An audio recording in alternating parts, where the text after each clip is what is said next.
How many hours do you really need to fast before autophagy, the powerful cellular, self-cleaning process, finally switches on inside your body? Not the marketing promise of detox, but the real biological mechanism that scientists see under the microscope.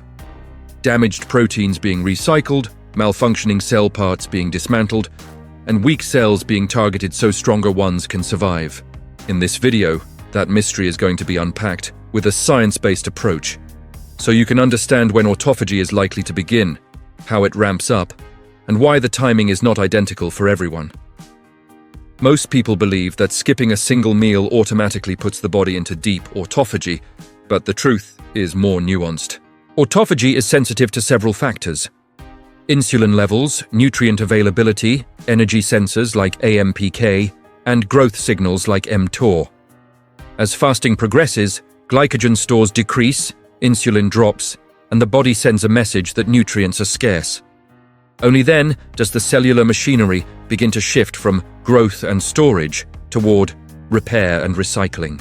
In this video, you will discover what current research suggests about the typical timeframes, why some people may start meaningful autophagy sooner than others, and which lifestyle habits can support this process. Stay very attentive, because you will also see the difference between short, moderate fasting windows that mainly burn stored energy and longer, more carefully managed fasts that are more likely to engage deeper cellular cleanup. If you are tired of vague claims and want a clearer understanding of how many hours of fasting might trigger autophagy in real life, this video is for you. Before moving on, comment below if you are enjoying this video so far and tell from which country or city you are watching.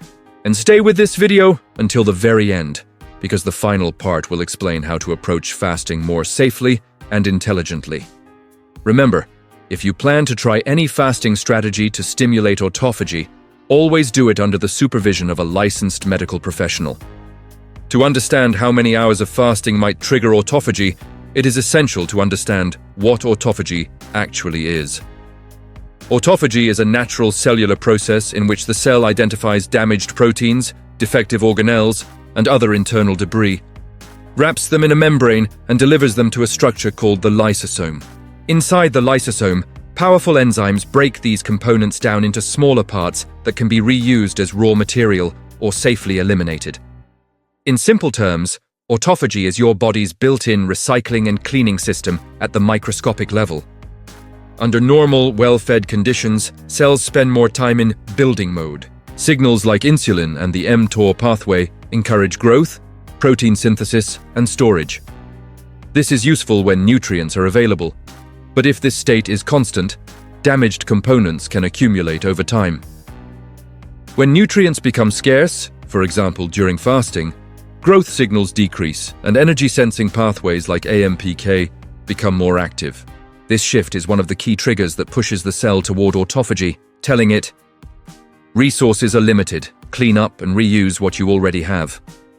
Fasting influences this balance because it directly changes the chemical environment around your cells. As you go without food, blood glucose declines, insulin levels fall, and the body taps into stored energy. The drop in insulin and amino acid availability, along with increased AMPK activity, tends to suppress mTOR, the growth-promoting pathway that normally inhibits autophagy. When mTOR activity falls, autophagy is more likely to be activated. This is why fasting and certain types of calorie restriction are frequently associated with increased autophagy in cell and animal studies. However, autophagy is not simply an on-off switch that flips at a precise minute for every person.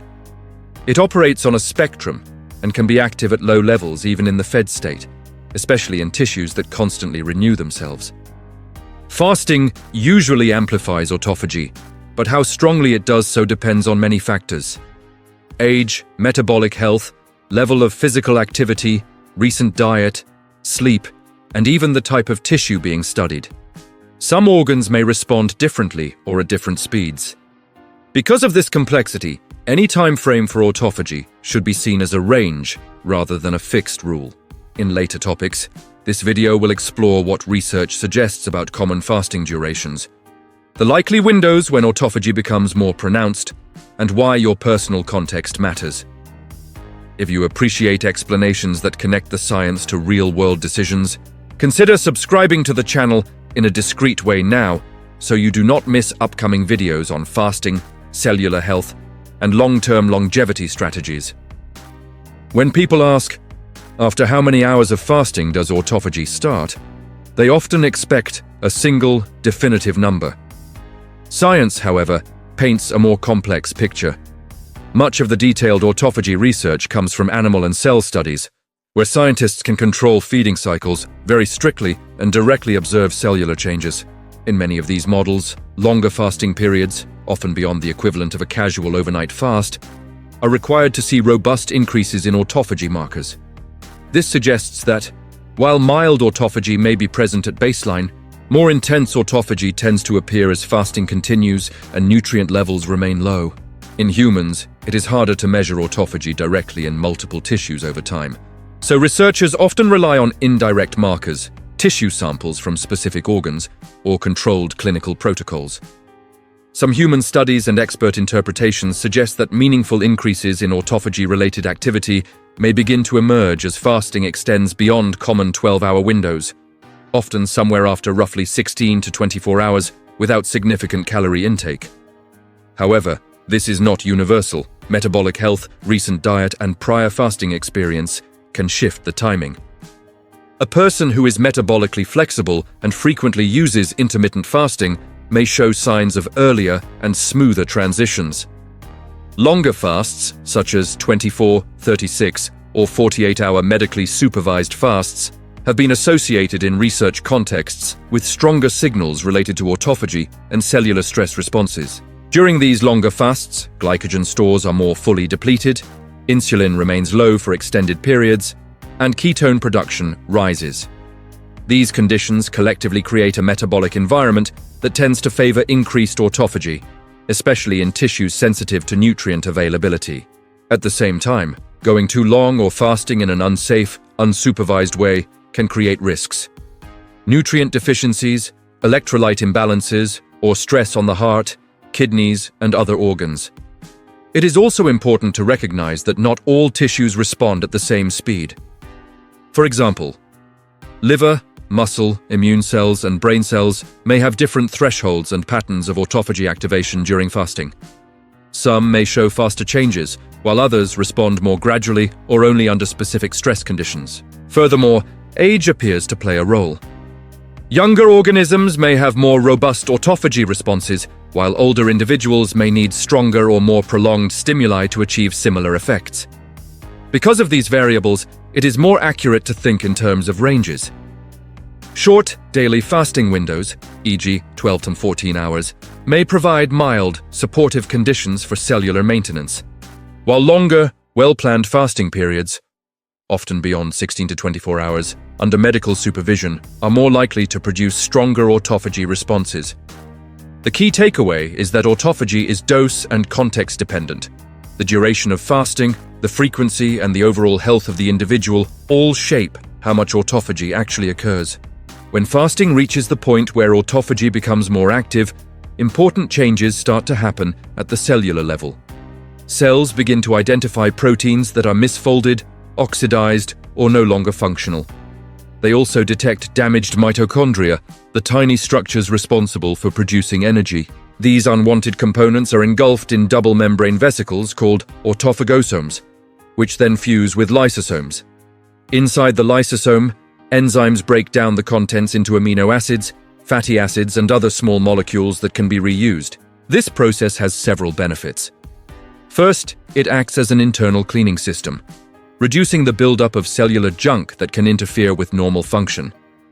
Second, by recycling components, autophagy provides a source of raw materials during times of nutrient scarcity.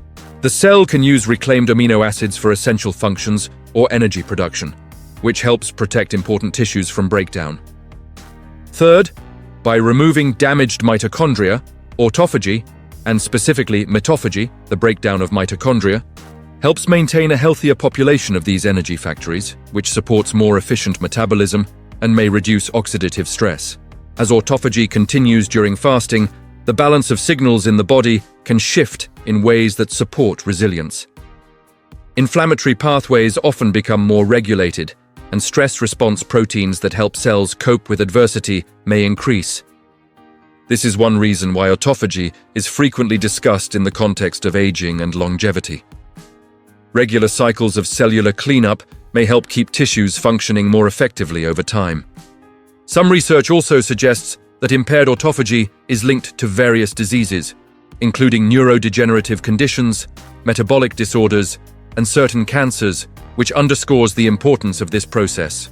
At the whole body level, people may notice indirect signs that align with more efficient cellular housekeeping. Improved metabolic flexibility, steadier energy once adapted to fasting, and in some cases, clearer mental focus. However, these sensations are not proof on their own that autophagy is occurring. They simply reflect the body's broader adaptation to using stored energy and managing stress. True confirmation of autophagy requires laboratory measurements that most people cannot access in daily life. That is why it is useful to rely on principles and ranges informed by research, rather than chasing a precise autophagy hour based purely on subjective feelings. It is also important to remember that autophagy is not meant to be maximized all the time. The body needs cycles of growth and repair, feeding and fasting, building and cleaning. Excessive or constant stress from aggressive fasting, malnutrition or illness can disrupt this balance and potentially cause harm. Supporting healthy autophagy is about rhythm and balance, not extremes. Giving your body regular periods of rest from constant eating while also ensuring adequate nutrition, sleep, and recovery. Using fasting as a tool to support autophagy must always start with safety. Not everyone is a good candidate for longer fasts or intense fasting protocols. People with diabetes, especially those using insulin or certain blood sugar medications, individuals with heart, liver, or kidney disease, people with a history of eating disorders, pregnant or breastfeeding women, teenagers, and very underweight individuals face particular risks. For these groups, fasting strategies, especially beyond basic overnight fasting, should only be considered under the guidance of a licensed medical professional who can monitor their condition and adjust treatment if needed. For those who are medically cleared, a sensible approach is to think in phases. The first phase is to establish a stable, nutrient-dense way of eating within a normal schedule, focusing on whole foods, adequate protein, healthy fats, and plenty of vegetables. This foundation improves metabolic health and can make the body more resilient. The second phase is to introduce modest fasting windows, such as 12 to 14 hours overnight, which many people can achieve by simply not snacking late at night and delaying breakfast slightly. This helps the body relearn how to go without constant food intake and may provide gentle support for cellular maintenance. If this is well tolerated and approved by a health professional, some individuals may progress to slightly longer fasting windows, such as 16 hours, on certain days of the week. These patterns are sometimes called time-restricted eating or intermittent fasting. While these windows may not always create the deepest possible autophagy responses, they often improve insulin sensitivity, support fat metabolism, and make it easier to maintain a healthy weight, all of which indirectly support cellular health. Occasional, longer fasts, for example 24 hours or more, should only be attempted with professional guidance, especially if the intention is to more strongly stimulate autophagy. During any fasting period, hydration is crucial. Water, and in some cases unsweetened herbal teas or black coffee for those who tolerate caffeine, can help manage appetite and maintain circulation. Electrolyte intake may become important for longer fasts, but the strategy must be individualized. Outside the fasting window, it is critical not to compensate by overeating highly processed foods. Doing so can send mixed signals to the body and undermine the potential benefits of fasting. Instead, aim for meals that stabilize blood sugar, reduce inflammation, and provide the nutrients your cells need to repair and rebuild. Finally, fasting should be integrated into a broader lifestyle that supports healthy autophagy cycles. Regular physical activity, resistance training to maintain muscle, sufficient sleep, and stress management practices. Chronic psychological stress and sleep deprivation can increase cortisol and disrupt metabolic balance, potentially blunting some of the benefits associated with fasting. By combining reasonable fasting schedules with a supportive lifestyle and ongoing medical supervision, You give your body the best chance to use autophagy as a powerful, natural maintenance system rather than forcing it into a stressful survival mode.